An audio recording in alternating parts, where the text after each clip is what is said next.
Hello, Brian. Nice to see you. Nice to see you. EarthPercent and the whole music and climate thing, as we know, that's what's got us together here today. How are you feeling about the music industry in relation to the climate emergency at this moment in time? And It's getting better, definitely. So it's getting better starting from the inside, working outwards. You know, more and more bands are becoming aware that they could clean up their act a little bit, and people are starting to think, how much stuff do we really need to take onto tour, and how can we reduce emissions with what we do and how we travel. So the thing is at the moment happening, as I said, from the center outwards.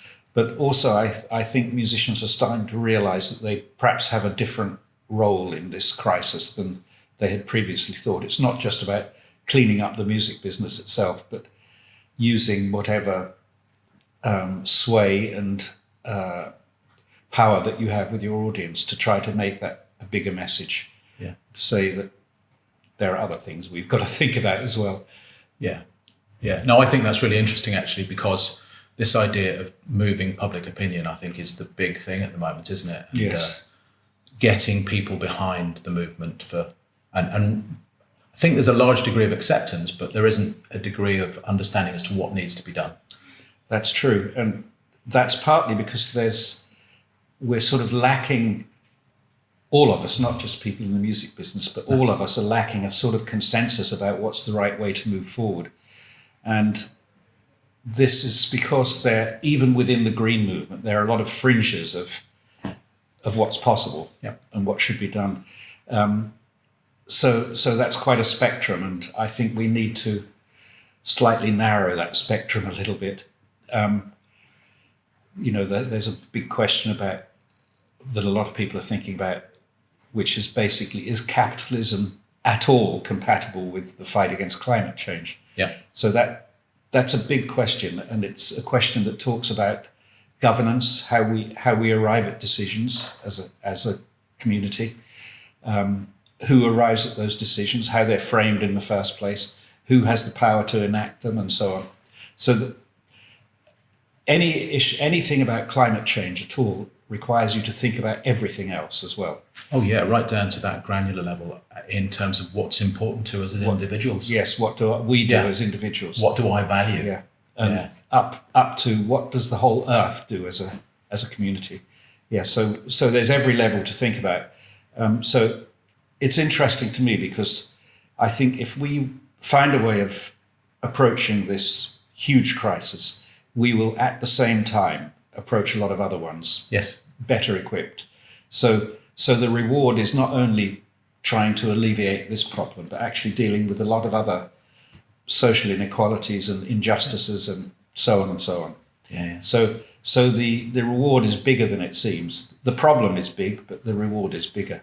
The problem is perhaps the biggest challenge that humanity's ever faced, isn't it? Yes, I think that's true. It's certainly the biggest challenge we've ever been aware of facing. But it's also inspired the biggest movement, I think, that has ever happened in human history. There are literally billions of people now concerned with climate change. Talking about it today. Talking about it and doing something about it, changing their behavior in relation to it.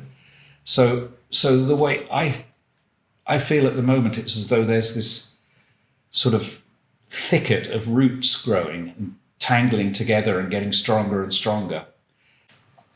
You know how in the autumn suddenly mushrooms appear everywhere? Yes. You think, wow, that's magical.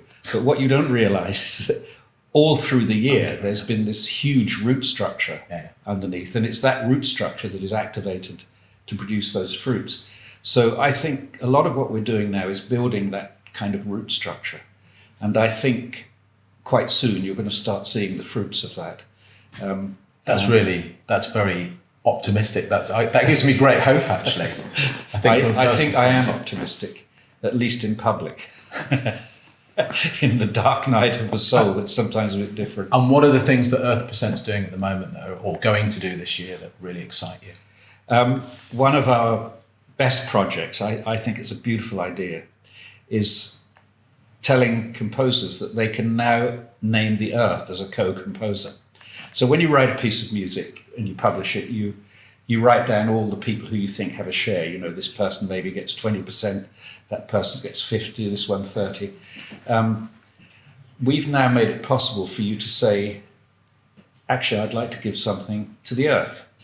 It could be 2%, 5%, the whole lot if you want. And so